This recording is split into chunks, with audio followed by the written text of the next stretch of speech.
To schedule a free personal assessment, call a Key Retirement Specialist at 1-888-KEY-2020.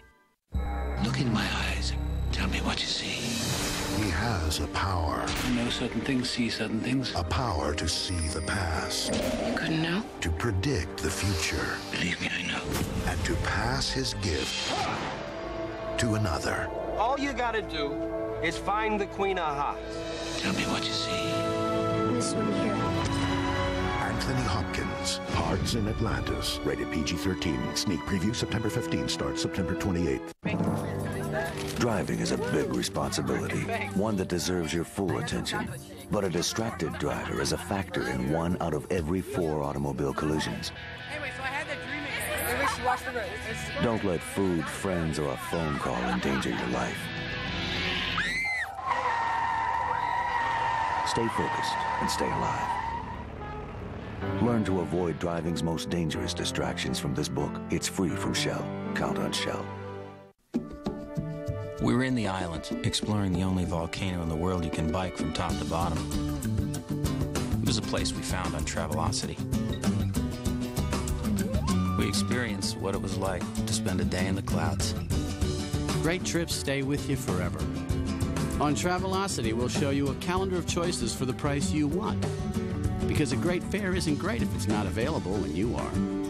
Travelocity. Go virtually anywhere. Oh, say, can I have the new software IT didn't approve? Fred, I promised someone remote access.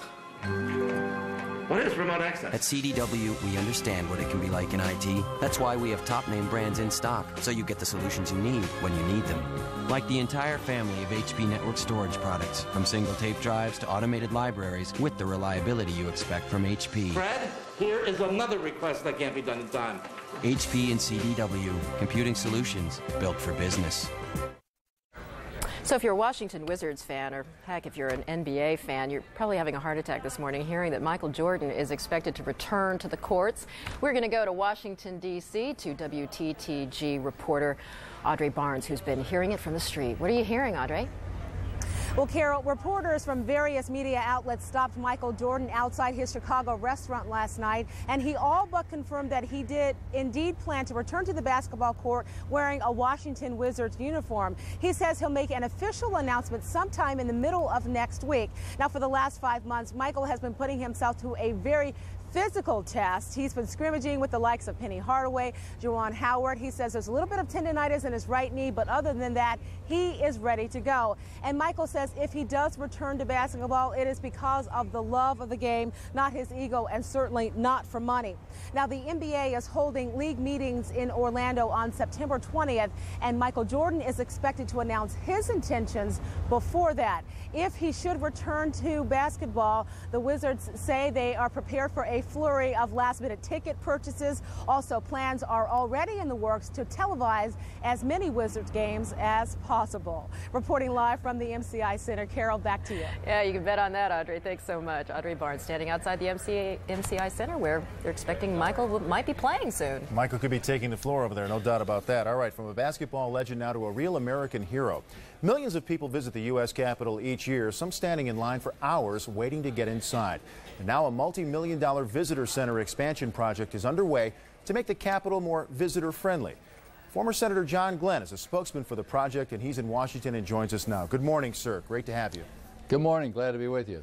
It's interesting to me how you came to be a part of this project. It goes back to your childhood when you were a visitor to our nation's capital. Can you tell us about that? Well, it does. You know, when I was about 8 years old, I remember our first visit to Washington. I can remember to this day, that's been many years ago now, and I remember to this day, though, walking into that Capitol and looking up at the rotunda and then visiting each of the two chambers, the House and the Senate, and what an impression it made on me as a young kid, and I think it affected somewhat my whole attitude toward government. I won't say that led me into the paths of where I went later on, but it certainly gave me an awareness and an appreciation for the Capitol and for our country. And I think the 4 million visitors that come here to the Capitol each year deserve much better than to stand out in the rain and the cold and line up across the East Plaza out there. And this rendering that we see here, the artist's conception, is what this will eventually look like. You'll have a visitor center in here. They can enter under here.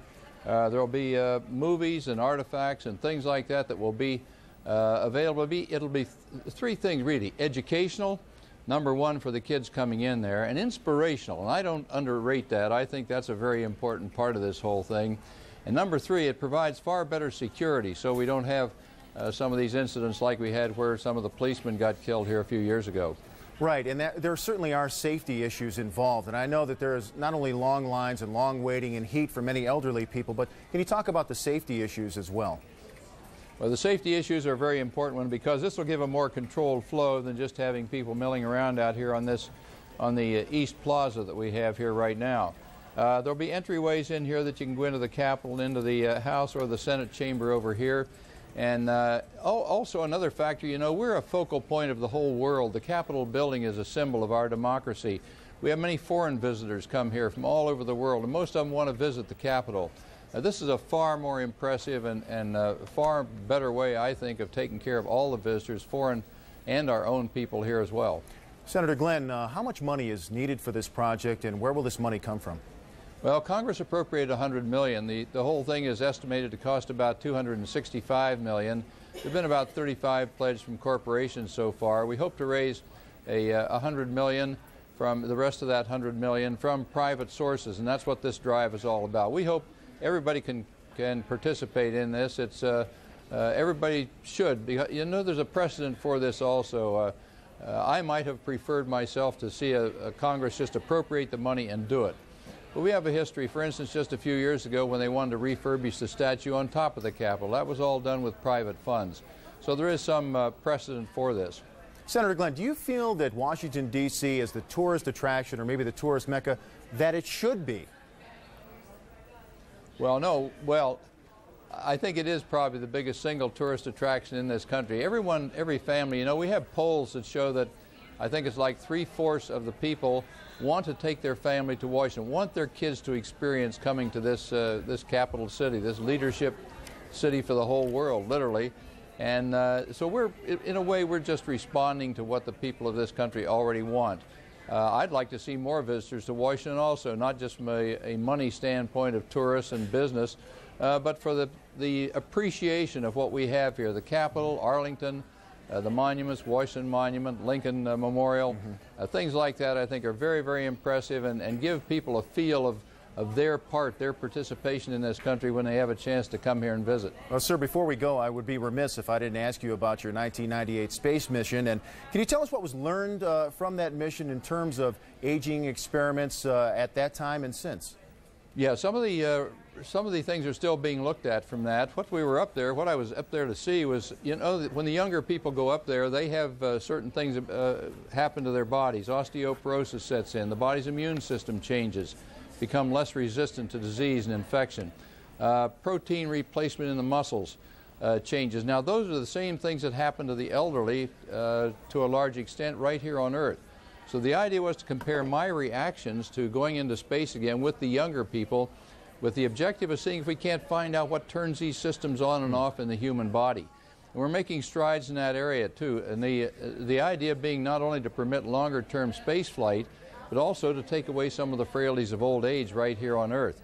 That's exciting to think that maybe we opened the door for some things like that. And so the experiments are going on. I'm hoping they'll put more people up there in my age bracket so we have a database in a few years. It means a lot more than just a database of one, which is me right now. Well, back to the project now, and anyone can get involved. The website, www.capitolvisitorcenter.org. Senator John Glenn, a pleasure. Great talking with you. Best of luck with the project, sir. Good to see you. Good to talk to you. Thank you. Good to talk to you. Thank you. God, he's in great shape, isn't he? I tell you, he's a legend. Looking good. Looking good. All right, we're going to take another look at another cool science story. Picture this, a massive hurricane and towns are forced to evacuate. The problem is there's too much traffic for the roads to handle. Gridlock on the escape route. And who, maybe it's what, is walking down the runway this spring? We're going to give you a look at the latest fashions when we return.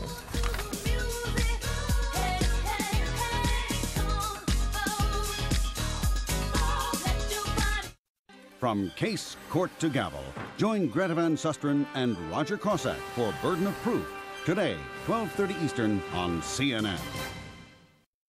Hi, I'm Christy, professional fitness trainer. Like most of my clients and people I know, time for the gym may not always fit into your busy schedule.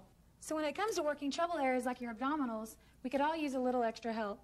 That's why I recommend the Maxtone Exerciser. In just 10 to 15 minutes a day, you can achieve rock-hard chiseled abs. So when you don't feel like fighting traffic and crowds at the gym, sit back, relax, and let the Maxtone Exerciser go to work for you. Say goodbye to sit-ups forever that cause unnecessary strain to the back and neck, and say hello to abs that are absolutely electrifying. And if you call within the next 10 minutes, you'll receive up to $100 off. The Maxtone Exerciser can be used for a variety of health and fitness related needs. You control the intensity of your workout, from a complete full body workout to even massaging and bringing comfort to tightened and tense muscles. Order the Maxtone Exerciser now. Call 888-297-1835. That's toll free, 888-297-1835. Talk Back Live, today, 3 Eastern on CNN. Michael Jordan on the rebound. And chaos on the hurricane evacuation route.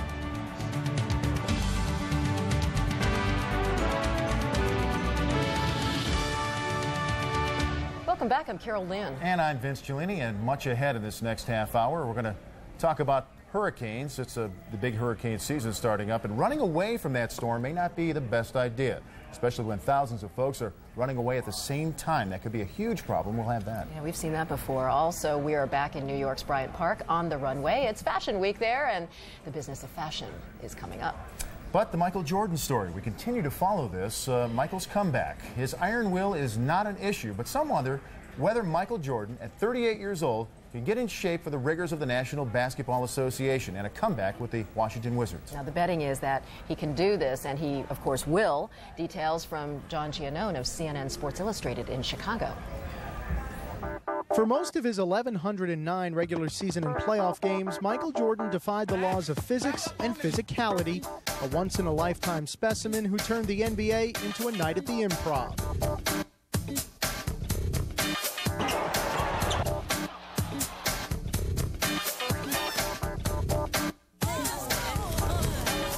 So it is with some irony that Jordan now courts questions and criticisms about his physical prowess. The injuries that we worry about are muscular tendinous injuries, tearing your Achilles tendon, injuring your rotator cuff, depending on the sport, of course, pulling a hamstring, tearing your gastric muscle tendon, rupturing your quadriceps or patella tendon. Well, it's a battle for anybody. It's a battle for you, for anybody else to stay in shape, let alone NBA shape. As you get older, you lose something. You do get smarter. But I'd rather be really good and dumb than really old and wise. The debate rages as to which category Jordan belongs. By the time the season begins in November, his 39th birthday will beckon in 3 months. His tenure away from the game will have eclipsed 1,200 days, a relative lifetime of inactivity. You got to understand the training and the mentality of Michael Jordan. Michael would never be coming back to this game if he wouldn't feel that he could be effective at the highest level that he is right now. If you really want to be in good shape, you have to sacrifice your body on the court and also off the court. You can't do the things that the guys are doing on Friday nights and Saturday nights, and you really have to sacrifice the time to put it in on the court. In addition to redefining his sport, Jordan also revolutionized conditioning off the court. Long before personal trainers were all the rage, Jordan had one. He also brought upper body strength into the NBA consciousness. And while he might have weaned himself off the weights in recent years, Jordan never strayed too far from the court or his considerable talent. It won't be that big of an adjustment for him because skill-wise, he knows how to play, knows how to move, knows how to get open. And those things are like riding a bike. You never forget how to do those things. He's probably one of the only athletes in the world that could quit a sport, particularly at this age in his career, in his life, and come back successfully. I'll bet on him. Most are betting on Jordan because of his trademark steely will. Those who know him say his determination is no different than his open court magic. It's something Jordan will never really lose. Once an athlete, you're always an athlete. And whether you're, 60 years old or 39 or 25, you still got that mentality and you still want to be able to play. The thing that always separated Michael was his will and his determination. And so, as I said, he wants to get in shape, he'll get in NBA game shape. One thing that Michael's always had more than anyone else I've ever seen is the mental discipline for a pain threshold. He can play with a lot more pain.